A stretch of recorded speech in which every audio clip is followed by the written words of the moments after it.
કેમ છો વિદ્યાર્થી મિત્રો? હવે આપણે ભાગ 2 ની અંદર 12 સાયન્સમાં ચેપ્ટર નંબર 11 કે જેનું નામ છે આલ્કોહોલ, ફિનોલ અને ઇથર સંયોજનો એને આપણે શરૂ કરીએ છીએ. તો પહેલાં તો આલ્કોહોલ, ફિનોલ અને ઇથર સંયોજનો કઈ રીતે બને છે, એની વ્યાખ્યા શું છે, એના સૂત્રો શું છે, એ પહેલાં આપણે પ્રસ્તાવનામાંથી સમજી લઈએ. તો જુઓ,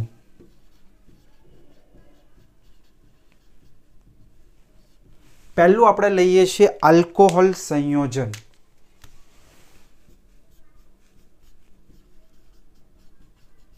આલ્કોહોલ સંયોજન તો એલિફેટિક પ્રણાલીમાં હાઇડ્રોજન પરમાણુનું વિસ્થાપન જો હાઇડ્રોક્સિલ સમૂહ વડે કરવામાં આવે તો આપણને આલ્કોહોલ મળે છે. વ્યાખ્યા લખીએ છીએ અહીંયા. એલિફેટિક પ્રણાલીમાં અથવા એલિફેટિક હાઇડ્રોકાર્બનમાં હાઇડ્રોજન પરમાણુનું વિસ્થાપન OH સમૂહ, OH એટલે શું થશે? હાઇડ્રોક્સિલ સમૂહ વડે કરવામાં આવે તો આલ્કોહોલ મળે છે. ક્લિયર? ઉદાહરણ લઈએ આપણે કે ઉદાહરણ તરીકે તમારી પાસે મિથેન છે, CH4. હવે મિથેનની અંદર આવી રીતે આપણી પાસે આ 4 હાઇડ્રોજન છે. હવે આમાંથી એક હાઇડ્રોજન પરમાણુનું વિસ્થાપન આપણે OH સમૂહ વડે કરીએ તો મળતું સૂત્ર શું થશે? CH3 અને OH. તો આ આપણને શું મળી ગયો? મિથેનોલ. એટલે કે આને કહીએ છીએ આપણે આલ્કોહોલ સંયોજન. આલ્કોહોલ સંયોજનનો ક્રિયાશીલ સમૂહ શું આવશે? OH.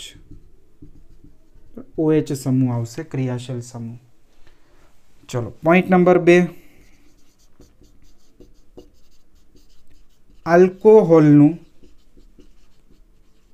સામાન્ય સૂત્ર R bond OH. આલ્કોહોલને R bond OH વડે આપણે દર્શાવવામાં આવે છે. આ ઉપરાંત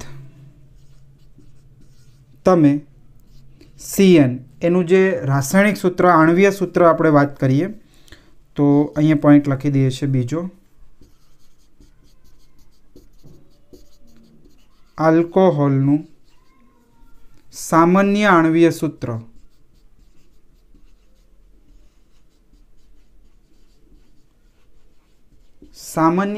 સૂત્ર થશે CnH2n + 2. આ આપણે આલ્કેન સંયોજનનું કરીએ છીએ. આપણે કીધું હાઇડ્રોજન પરમાણુનું વિસ્થાપન કરવાનું, એટલે મેં અહીંયા મૂકી દીધું, એક ઓછો કર્યો હાઇડ્રોજન પરમાણુને, એટલે 1 મૂક્યું અને OH. હવે જો આ સૂત્ર આનું પાલન કરતો હોવો જોઈએ. કાર્બનની સંખ્યા 1 તો એનની કિંમત 1, એટલે અહીંયા તમને શું મળી ગયું? C1. આમાં 1 મૂકો એટલે 2 એકા 2 ને 1 3, હાઇડ્રોજન 3 અને આ OH. તો થઈ ગયું પાલન. તો આ રીતે એનું સામાન્ય આપણે સૂત્ર દર્શાવીએ છીએ. આ હતું આલ્કોહોલ સંયોજન માટેની પ્રસ્તાવના. ત્યારબાદ બીજું આપણે આગળ વધીએ તો આલ્કોહોલ પછી જોવા મળે છે ફિનોલ સંયોજન.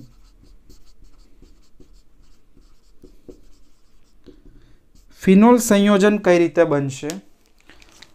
તો એલિફેટિકની જગ્યાએ એરોમેટિક રિંગ બેન્ઝીન વલય લેવાનું છે. તો અહીંયા વ્યાખ્યા લખીશું.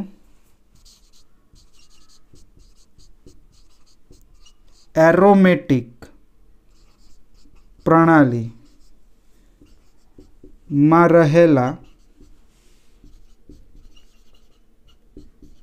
હાઇડ્રોજન પરમાણુનું વિસ્થાપન, સેમ વ્યાખ્યા કોના વડે કરવામાં આવે? OH હાઇડ્રોક્સિલ સમૂહ વડે કરવામાં આવે તો આપણને શું મળે છે? ફિનોલ મળે છે. ચલો ફિનોલ માટે એક તમને પ્રક્રિયા સમીકરણ આપી દઉં, ઉદાહરણ. તો આપણે લઈ લઈએ બેન્ઝીન. બરાબર, આ બેન્ઝીન રિંગ છે. હવે આપણને ખબર છે બેન્ઝીનમાં C6H6 હોય છે, 6 કાર્બન, પ્રત્યેક કાર્બન ઉપર એક એક હાઇડ્રોજન. હું અહીંયા એક હાઇડ્રોજન આવી રીતે અલગ દર્શાવું છું. આ હાઇડ્રોજન પરમાણુનું વિસ્થાપન OH સમૂહ વડે હું કરું છું આવી રીતે. એટલે મને અહીંયા શું મળી ગયું? બેન્ઝીન રિંગ, બેન્ઝીન વલય પર OH. આને નામ શું આપીએ છીએ? ફિનોલ સંયોજનો. ક્લિયર? ચલો ફિનોલ માટે સામાન્ય સૂત્ર એને ફિનોલ સંયોજનોને એરોમેટિક રિંગ એટલે AROH વડે દર્શાવવામાં આવે છે. ચલો આલ્કોહોલ પતી ગયું, ફિનોલ પતી ગયું. તો ત્યારબાદ આવે છે ઇથર સંયોજનો. ઇથર સંયોજનોમાં શું હોય, કઈ રીતે બને એને આપણે સમજી લઈએ. ઇથર સંયોજન. તો ઇથર સંયોજનની અંદર આપણે એલિફેટિક અથવા એરોમેટિક પ્રણાલી, બરાબર, એમાં રહેલો હાઇડ્રોજન પરમાણુનું વિસ્થાપન આલ્કોક્સી અથવા એરાઇલોક્સી સમૂહ વડે કરવામાં આવે તો આપણને ઇથર સંયોજન મળે છે. તો વ્યાખ્યા લખીએ છીએ અહીંયા.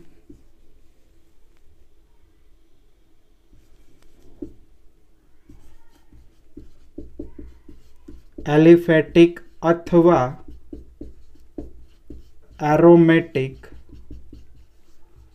પ્રણાલીમાં હાઇડ્રોજનનું વિસ્થાપન આલ્કોક્સી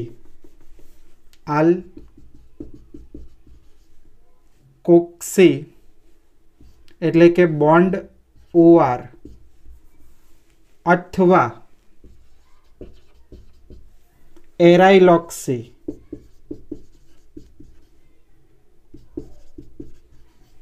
એટલે કે બોન્ડ OAR સમૂહ વડે કરવામાં આવે તો ઇથર સંયોજન પ્રાપ્ત થાય છે. બરોબર. ઇથર સંયોજનોને આપણે આલ્કોહોલ અને ફિનોલમાંથી પણ બનાવી શકાય. તો બીજી એક વ્યાખ્યા,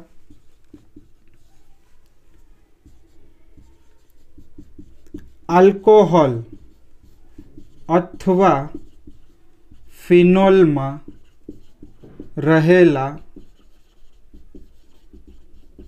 હાઇડ્રોક્સિલ સમૂહના હાઇડ્રોજન પરમાણુનું વિસ્થાપન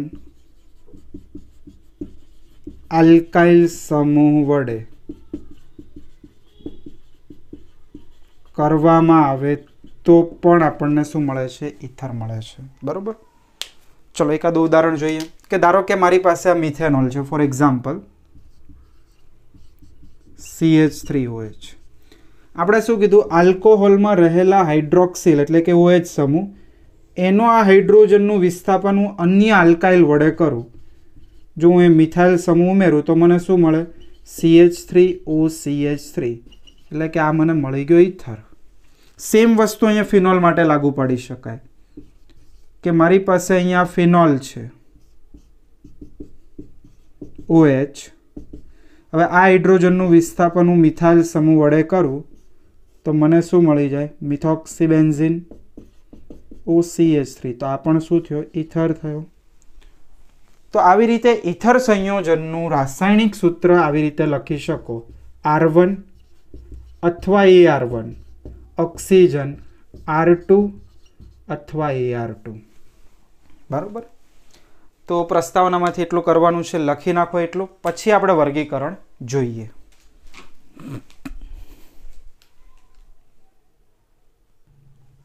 ઓકે, હવે જો આલ્કોહોલ સંયોજનનું વર્ગીકરણ પહેલાં લઈએ છીએ, પછી ફિનોલનું અને પછી ઇથર. ત્રણ સંયોજનનું વર્ગીકરણ આજના પીરિયડમાં ભણવાનું છે. તો પહેલાં લખ્યું આલ્કોહોલ સંયોજનનું વર્ગીકરણ. જેવી રીતે હેલો આલ્કેન અને હેલો એરિન સંયોજનનું વર્ગીકરણ ભણ્યા હતા, એવી જ રીતે આલ્કોહોલ સંયોજનનું પણ વર્ગીકરણ આવશે.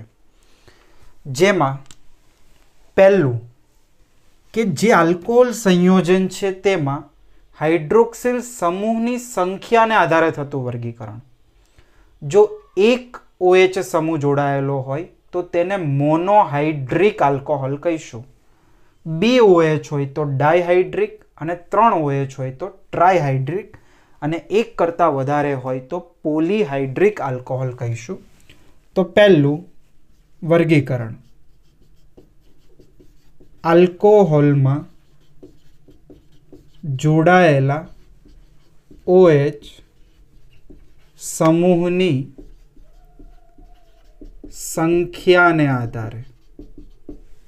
આ પહેલું વર્ગીકરણ, OH સમૂહની સંખ્યા કેટલી છે એના આધારે થતું વર્ગીકરણ.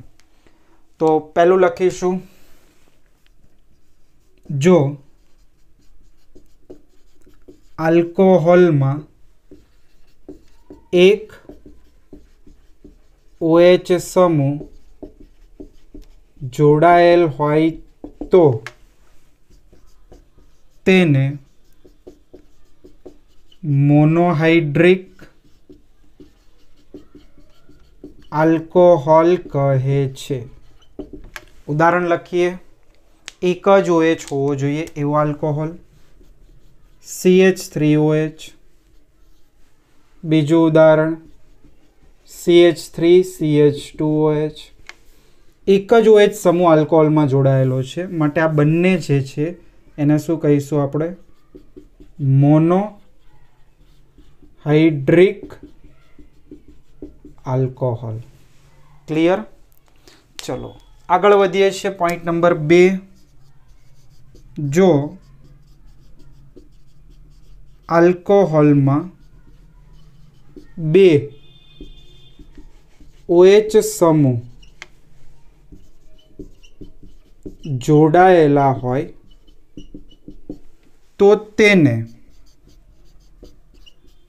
ડાયહાઇડ્રિક આલ્કોહોલ કહે છે. 2 OH સમૂહ જોડાયેલા હોય તો ડાયહાઇડ્રિક કહી દઈશું. એક્ઝામ્પલ,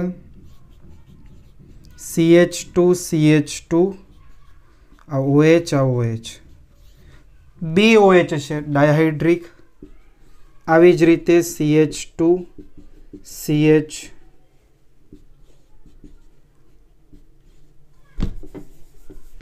અહીં રાખીએ OH. તો આને પણ શું કહેવાય? ડાયહાઇડ્રિક આલ્કોહોલ. ક્લિયર? ચલો ત્યાર પછી ટ્રાયહાઇડ્રિક આલ્કોહોલ એક લઈ લઈએ. જો આલ્કોહોલમાં 3 OH સમૂહ જોડાયેલા હોય તો તેને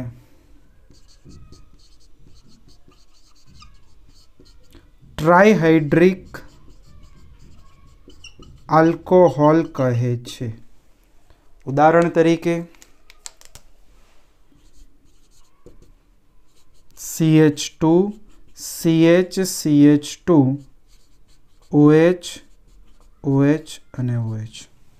અને જો 3 કરતાં વધારે હોય તો એને પોલીહાઇડ્રિક આલ્કોહોલ કહીશું. તો આલ્કોહોલનું વર્ગીકરણ આપણે OH સમૂહની સંખ્યાને આધારે આવી રીતે કરી શકાય। ક્લિયર? ચલો આગળ આપણે બીજું વર્ગીકરણ કરીએ છીએ। બીજું વર્ગીકરણ, કાર્બન જે sp3 સંકૃત છે એ OH સમૂહ સાથે સીધો જોડાયેલો હોય તો તેના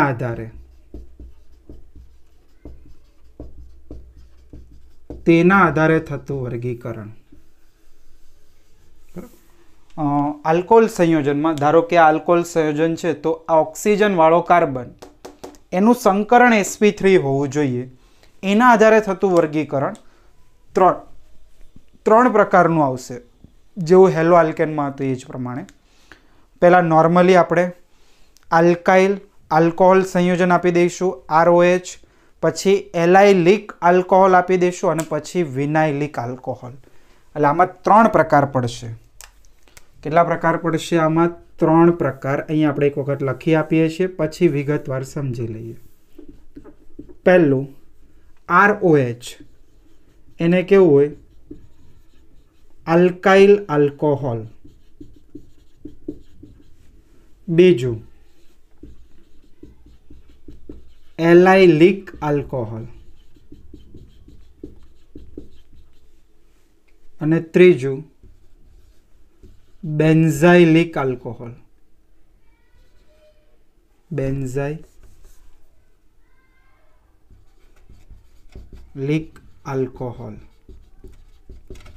ક્લિયર? હવે પહેલું આપણે લઈએ છીએ આલ્કાઇલ આલ્કોહોલ સંયોજનો। પહેલું આલ્કાઇલ આલ્કોહોલ સંયોજનો। તો આલ્કાઇલ આલ્કોહોલ સંયોજનની અંદર પાછા 3 પ્રકાર, પ્રાથમિક, દ્વિતીયક, તૃતીયક। તો જો આલ્કાઇલ આલ્કોહોલમાં OH સમૂહ ધરાવતો કાર્બન જો એક કાર્બન સાથે જોડાયેલો હોય તો તેને પ્રાથમિક આલ્કોહોલ કહેવાય। જો 2 કાર્બન સાથે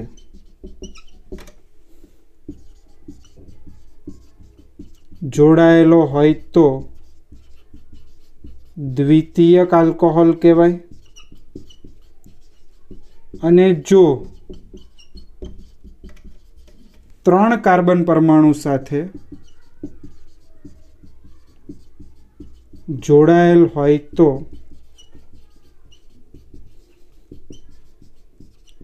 તૃતીયક આલ્કોહોલ કહે છે। ક્લિયર? તો આ પ્રાથમિક, દ્વિતીયક અને તૃતીયકને આપણે અહીંયા સમજવાનું છે કે OH ધરાવતો કાર્બન, જો આ OH સમૂહ ધરાવતો આ કાર્બન એક જ આલ્કાઇલ સમૂહ સાથે જોડાયેલો હોય તો આવી જે રચના હોય એને શું કહીશું આપણે? પ્રાથમિક આલ્કોહોલ। આને 1 ડિગ્રી આલ્કોહોલ પણ કહેવાય। ક્લિયર? જો OH સમૂહ ધરાવતો કાર્બન 2 આલ્કાઇલ સમૂહ સાથે જોડાયેલો હોય R1 અને R2 તો આને શું કહીશું આપણે? દ્વિતીયક આલ્કોહોલ, 2nd ડિગ્રી આલ્કોહોલ। અને જો OH સમૂહ ધરાવતો કાર્બન R1 R2 અને R3 3 આલ્કાઇલ સમૂહ સાથે જોડાયેલો હોય તો તેને તૃતીયક આલ્કોહોલ એટલે કે 3 ડિગ્રી આલ્કોહોલ કહીએ છીએ। આ પહેલું વર્ગીકરણ। ક્લિયર? લખી નાખો। પછી આપણે એલાઇલિક આલ્કોહોલ જોઈએ।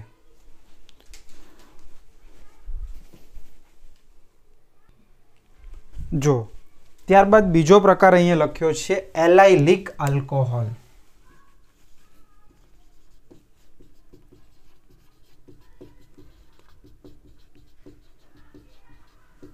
તો એલાઇલિક આલ્કોહોલ કોને કહેવાય? તો જો પહેલા તો કાર્બન, ડબલ બોન્ડ કાર્બન પછી જે આ કાર્બન છે એનું સંકરણ sp3 થવું જોઈએ અને આના સાથે સીધો OH જોડાયેલો હોવો જોઈએ. તો આ પ્રકારના સંયોજનને એલાઇલિક આલ્કોહોલ કહેવાય. ચલો અહીંયા આપણે હવે સંયોજકતા પૂરી કરીએ. આ CH2 થશે, આ CH થશે અને આ CH2.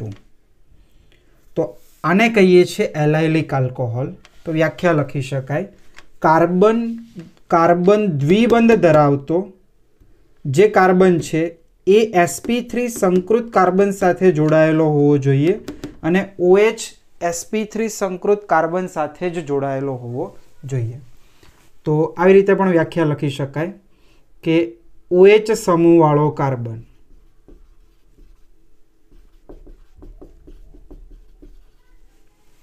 કે જેનું સંકરણ sp3 છે તે કાર્બન દ્વિબંધ સાથે જોડાયેલ હોવો જોઈએ.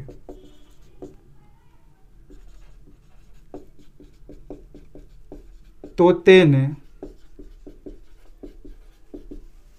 એલાઇલિક આલ્કોહોલ કહે છે. સેમ વસ્તુ અહીંયા ફરીથી પ્રાથમિક, દ્વિતીયક, તૃતીયક. OH ધરાવતો આ કાર્બન એક જ કાર્બન સાથે જોડાયેલો છે માટે આને શું કહીશું આપણે?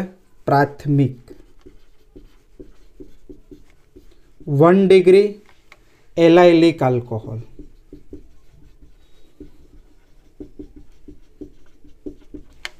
હવે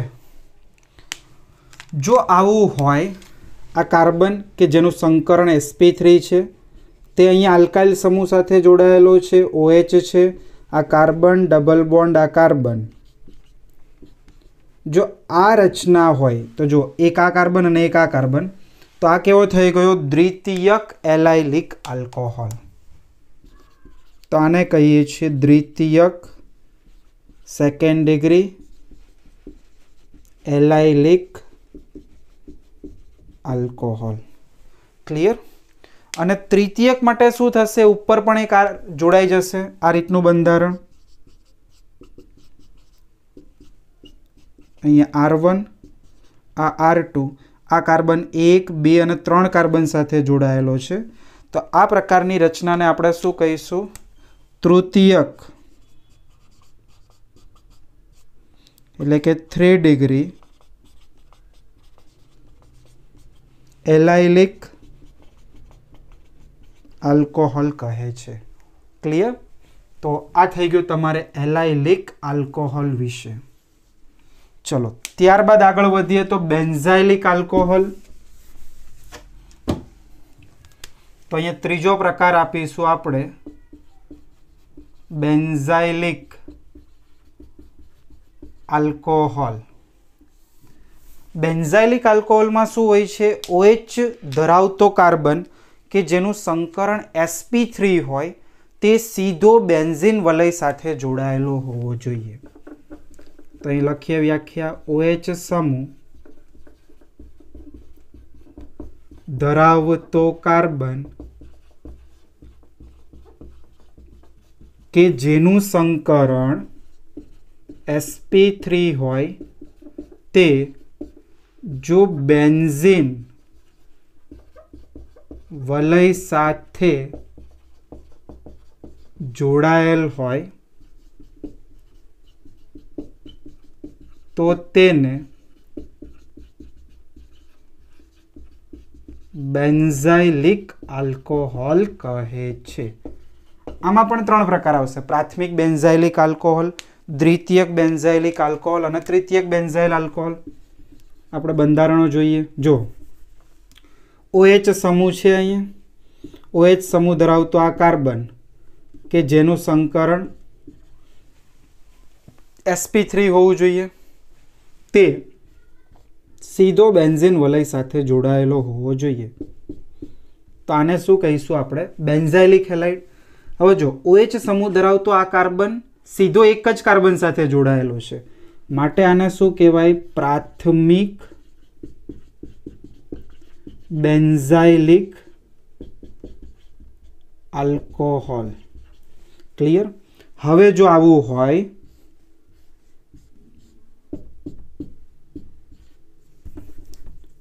આ કાર્બન આ OH આ H અને અહીંયા અન્ય કોઈ કાર્બન હોય એટલે હું સામાન્ય લખું છું, અહીંયા R હોય તો જો આ કાર્બન એક આ કાર્બન સાથે અને એક આ બેન્ઝીન વલય કાર્બન સાથે જોડાયેલો છે તો આને શું કહીશું આપણે? દ્વિતીયક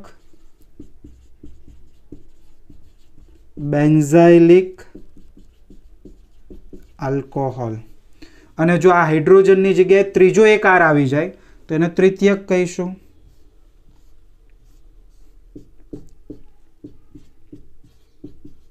આવી રીતે ધારો કે અહીંયા R1 હોય, R2 હોય તો આ થઈ જાય તૃતીયક બેન્ઝાઇલિક આલ્કોહોલ. તો આ થઈ ગયું બેન્ઝાઇલિક આલ્કોહોલ પૂરું. sp3 સંકરણને આધારે આ 3 પ્રકાર પડે છે. લખી નાખો. પછી sp2માં એક જ આવશે આપણે જેને કહીએ છીએ વિનાઇલિક આલ્કોહોલ. લખી નાખો.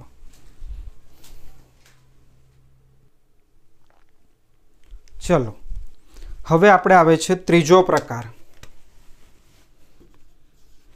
ત્રીજા પ્રકારની અંદર કાર્બન કે જેનું સંકરણ sp2 હોય એ સીધો OH સાથે જોડાયેલો હોવો જોઈએ. તો એમાં એક જ પ્રકાર આવે છે વિનાઇલિક આલ્કોહોલ. વિનાઇલ સમૂહ કોને કહેવાય? તો CH2 ડબલ બોન્ડ CH2 સમૂહ. આવું CH2 ડબલ બોન્ડ CH. હવે આ જ કાર્બન ઉપર સીધો OH હોવો જોઈએ. જો આ કાર્બનનું સંકરણ કેવું થશે? sp2 કારણ કે દ્વિબંધ છે અને આ કાર્બન એ સીધો OH સાથે જોડાયેલો છે માટે આને શું કહીએ છીએ? વિનાઇલિક આલ્કોહોલ. ક્લિયર? તો આલ્કોહોલનું વર્ગીકરણ અહીંયા પૂરું થાય છે. ત્યારબાદ એના નીચે તમને જોવા મળશે ફિનોલ સંયોજનનું વર્ગીકરણ. ફિનોલ સંયોજનનું વર્ગીકરણ. તો ફિનોલમાં જેવું આલ્કોહોલમાં મેં પહેલું કરાયું કે મોનોહાઇડ્રિક, ડાયહાઇડ્રિક, ટ્રાયહાઇડ્રિક, એવી જ રીતે ફિનોલમાં આવશે.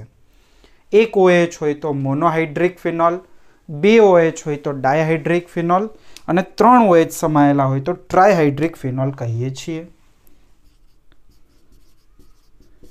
ફિનોલમાં જો 1, 2 કે 3 OH સમૂહ આવેલા હોય તો તેનું વર્ગીકરણ અનુક્રમે મોનોહાઇડ્રિક,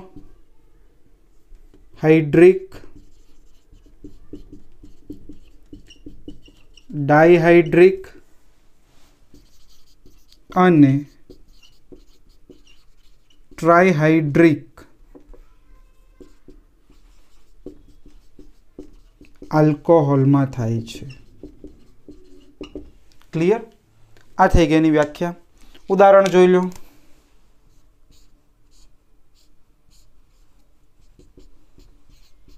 એક જ OH,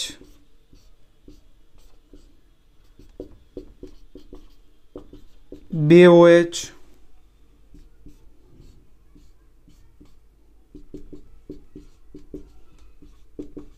ત્રણ OH તો મોનો, ડાય અને ટ્રાયહાઇડ્રિક આલ્કોહોલમાં વર્ગીકરણ થાય છે. તો એક તમને આ આપેલું છે ફિનોલ માટે. ત્યારબાદ ઇથર માટે છેલ્લું વર્ગીકરણ એ પણ સરળ છે. ઇથર સંયોજનનું વર્ગીકરણ. હવે ઇથર સંયોજનને 2 ભાગમાં વર્ગીકૃત કરવામાં આવે છે. પહેલું સમમિતીય ઇથર અથવા એને કહીએ છીએ સાદા ઇથર સંયોજન. સમમિતીય કયો અથવા શું કહી દો? સાદા ઇથર સંયોજનો. અને બીજું આનું વિરોધાર્થી સમમિતીયનું શું થાય? અસમમિતીય ઈથર અથવા મિશ્રિત ઈથર સંયોજનો. આ બે પ્રકારે વર્ગીકરણ કરવામાં આવે છે ઈથર સંયોજનોનું. હવે વ્યાખ્યા શું છે, ઉદાહરણ શું છે સમજી લઈએ. તો પહેલા વ્યાખ્યા લખીએ છીએ કે સમમિતીય ઈથર સંયોજનમાં ઓક્સિજન પરમાણુની આસપાસ સરખા આલ્કાઇલ સમૂહ હોય છે. આ એની વ્યાખ્યા કે સમમિતીયની અંદર ઓક્સિજનની આજુબાજુ સરખા એક સમાન આલ્કાઇલ સમૂહ જોડાયેલા હોય. ફોર એક્ઝામ્પલ CH3OCH3 આ પહેલું ઉદાહરણ, આને સમમિતીય કહેવાય. પછી CH3CH2OCH2CH3 આ પણ સમમિતીય કહેવાય. CH3CH3OCH3CH3 આને પણ સમમિતીય કહેવાય. કેમ? તો જો ઓક્સિજનની આજુબાજુ સરખા બંને મિથાઇલ છે, ઓક્સિજનની આજુબાજુ બંને ઇથાઇલ છે, ઓક્સિજનની આજુબાજુ બંને આઇસોપ્રોપાઇલ છે. તો ઓક્સિજનની આજુબાજુ સરખા આલ્કાઇલ સમૂહ આવેલા હોય તો તેને સમમિતીય અથવા સાદા ઇથર કહીએ છીએ. અને જો ઓક્સિજનની આજુબાજુ જુદા જુદા આલ્કાઇલ સમૂહ આવેલા હોય તો તેને અસમમિતીય કહીએ છીએ. તો સેમ વ્યાખ્યા લખી શકાય. અસમમિતીય ઈથર સંયોજનમાં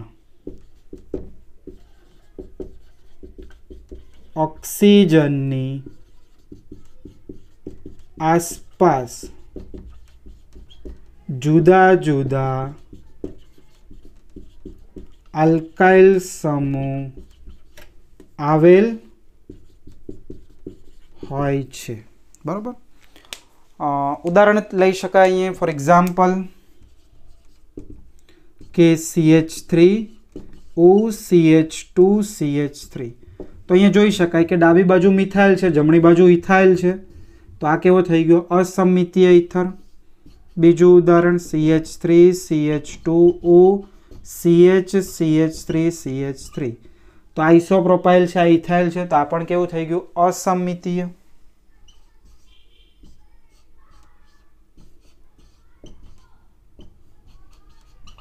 તો આ ફિનાઇલ છે, અહીંયા મિથાઇલ છે. તો આ પણ કેવું થઈ ગયું? અસમમિતીય. તો વિદ્યાર્થી મિત્રો, અહીંયા આપણે આલ્કોહોલ, ફિનોલ અને ઇથર સંયોજનનું વર્ગીકરણ પૂર્ણ કરીએ છીએ. હોમવર્કમાં દરેકે શું કરવાનું છે?